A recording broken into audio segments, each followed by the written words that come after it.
दोस्तों हमसे बहुत सारे सवाल आप लोगों ने पूछे थे कि अगर हमें बेल लगानी है हाई कोर्ट में अगर आप बेल लगाते हो किन किन बातों का आपको ध्यान रखना चाहिए, क्योंकि अक्सर ऐसा देखा गया कि जब आप नीचे कोर्ट में बेल लगाते हो तो आपको बेल नहीं मिलती है। दोस्तों आप बेल लगाना चाहते हो, फिर चाहे हाई कोर्ट आपका कोई भी है, दिल्ली हाई कोर्ट है, इलाहाबाद हाई कोर्ट है, या फिर एमपी के कोई भी हाई कोर्ट है, बॉम्बे हाई कोर्ट है, कोई भी हाई कोर्ट हो, किसी में भी आप बेल लगाते हो, इन बातों का ध्यान रखेंगे तो इजीली आपकी बेल भी हो जाएगी, या फिर कोई भी जो रिलीफ लेने के लिए आप जा रहे हैं वो रिलीफ भी आपको मिल जाएगा। ज्यादा कुछ जानने के लिए दोस्तों बने रहिए हमारे इस वीडियो के साथ। दोस्तों आप में से कोई भी नए वकील साहब है, कोई भी लॉ स्टूडेंट है, कोई भी अभी कानून की जानकारी ले रहा है, आपका सगा संबंधी जानकार कोई भी जेल में है या किसी भी तरह का रिलीफ आप हाई कोर्ट से चाहते हैं, इन बातों को ध्यान रखें। दोस्तों होता क्या है कि अक्सर आपने देखा होगा कि नीचे कोर्ट जो होते हैं, फिर चाहे कोई भी कोर्ट हो, चाहे वो सीजेएम का कोर्ट हो, मतलब मजिस्ट्रेट साहब का कोर्ट हो, या फिर वो सेशंस कोर्ट हो, कई बार यहां पर नॉर्मल से मामलों में भी बेल नहीं दी जाती है। अपने देश में स्लोगन बोला जाता है, an accused is innocent until proven guilty, मतलब कोई भी वो व्यक्ति जिस पर कोई भी इल्जाम लगा है वो अपराधी नहीं है जब तक उसका इल्जाम सिद्ध ना हो जाए। और अगर ऐसा है तो क्या उसको जेल में रखना उसके आर्टिकल 21 का वायलेशन नहीं है? कई बार बोला गया bail is a rule and jail is exception. क्या इन बातों को ध्यान रखा जाता है? जब एक इंसान कोई जेल में होता है तो कई बार बातें बोली जाती है, ना ही तो वो प्यूनिटिव है ना ही वो प्रिवेंटेटिव है, उसके बावजूद वो सजा की तरह ही उसको जेल में रखा जाता है और खुद जज साहब भी ऐसा चाहते हैं कि उसको सजा मिलनी चाहिए, जबकि जब तक अपराध सिद्ध ना हो जाए तब तक सजा नहीं दी जाती है। बेल देना एक प्रोविजन है, उसके बावजूद भी बेल नहीं होती है। ये अक्सर आपने देखा होगा। आपने अगर ये चीजें देखी हैं तो कमेंट बॉक्स में जरूर बताना कि कौन से स्टेट का आपका केस है और क्या प्रॉब्लम आपने फेस की, ताकि दूसरे लोगों तक भी इंफॉर्मेशन पहुंच सके। अब दोस्तों आगे हम बात करते हैं कि जब भी कभी आपको बेल लेनी है, खास करके कोई भी ऐसा अपराध है जिस अपराध में छोटा मोटा क्राइम जैसे अलग होता है, चोरी का मामला है, छोटा सा अपराध है, मारधाड़ का छोटा सा केस है, वहां से बेल आपको नॉर्मली नीचे कोर्ट से हो जाती है। बड़े केसेस के लिए आपको ऊपर जाना ही होगा, और जितना जल्दी आप हाई कोर्ट सुप्रीम कोर्ट पहुंच जाएंगे उतना जल्दी आपकी बेल हो जाएगी, क्योंकि जो ऊपर के कोर्ट हैं वो आपकी बातों को जल्दी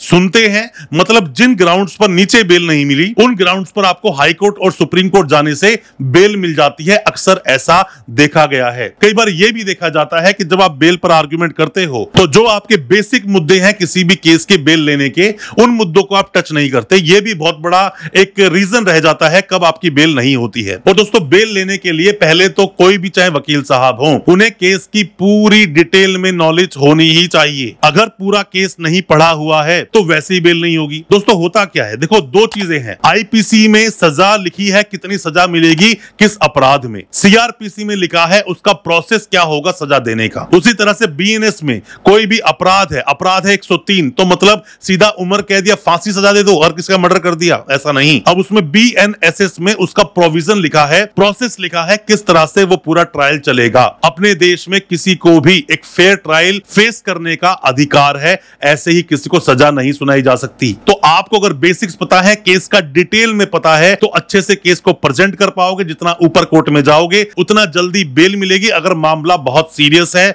सीरियस नेचर का है, हीनियस नेचर का अपराध है, ऐसे में भी बेल मिलती है। बेल देना ही प्रोविजन है अपने देश के कानून में। अब दोस्तों एक बात और होती है कि कभी भी अगर किसी भी तरह से कोई भी बेल लेने के लिए आप जा रहे हो, उसमें आपने देखा कि फंडामेंटल राइट का वायलेशन हुआ है। फंडामेंटल राइट का वायलेशन क्या होता है, जैसे कि ग्राउंड्स ऑफ अरेस्ट का ना बताना, या किसी को 24 घंटों से ज्यादा वहां पर पुलिस स्टेशन में बिठाकर रखना, मारना पीटना, टॉर्चर करना, ये कुछ बेसिक ग्राउंड्स हैं। इन बेसिक ग्राउंड्स में भी अगर कोई इंफॉर्मेशन नहीं है, और साथ में ही जो डीके बासु का जजमेंट आया कि फैमिली को इन्फॉर्म करना पड़ेगा, अगर ये सब चीजें नहीं है तो इनके लिए आपको रिट में जाना चाहिए हाई कोर्ट। जैसे ही ये चीजें आपके साथ गलत हुई है, कई बार दोस्तों एक गलती और देखने को मिलती है कि ग्राउंड्स ऑफ अरेस्ट को वकील साहब बहुत जल्दी ले लेते हैं चार्जशीट लगने से पहले। अगर आपके पास कोई कॉन्क्रीट एविडेंस है, मतलब कि जिस समय कोर्ट में उसको प्रोड्यूस किया गया उसी वक्त के पेपर आपके पास है कि हाँ ग्राउंड्स ऑफ अरेस्ट इसमें नहीं है, तो आप रिट में जाना चाहिए। आपको कोई भी हो उसको रिट में जाना चाहिए। या फिर 24 घंटे से ज्यादा रखा गया है पुलिस स्टेशन में, टॉर्चर हुआ, परेशान किया गया, तो ऐसे में भी आपको रिट में जाना ही चाहिए। फंडामेंटल राइट का वायलेशन है। इन चीजों को अगर आप ध्यान देंगे जल्दी आपकी बेल होगी। पर जितना जल्दी ऊपर के कोर्ट में जाओगे उतना जल्दी रिलीफ मिलने के बहुत सारे आसार होते हैं। बेल आपको मिल जाएगी। कोई भी किसी भी तरह के सवाल आपके दिल में है, हाई कोर्ट में कैसे बेल लगाई जाती है, क्या प्रोसीजर होता है, किस तरह से आर्ग्यूमेंट्स होंगे, कब आपको बेल मिलेगी, कब आपको बेल नहीं मिलेगी, कितनी बार आप बेल लगा सकते हैं, फिर चाहे एंटीसिपेटरी बेल हो या रेगुलर बेल हो, किसी भी तरह की कंसल्टेंसी लेना चाहते हैं, दिए गए नंबर पर व्हाट्सएप कर सकते हैं। कोई सवाल है कमेंट बॉक्स में जाकर सवाल पूछें। नेक्स्ट वीडियो किस टॉपिक पर चाहते हैं वो भी बताएं। आपके हर टॉपिक पर वीडियो लेकर आएंगे ताकि आपको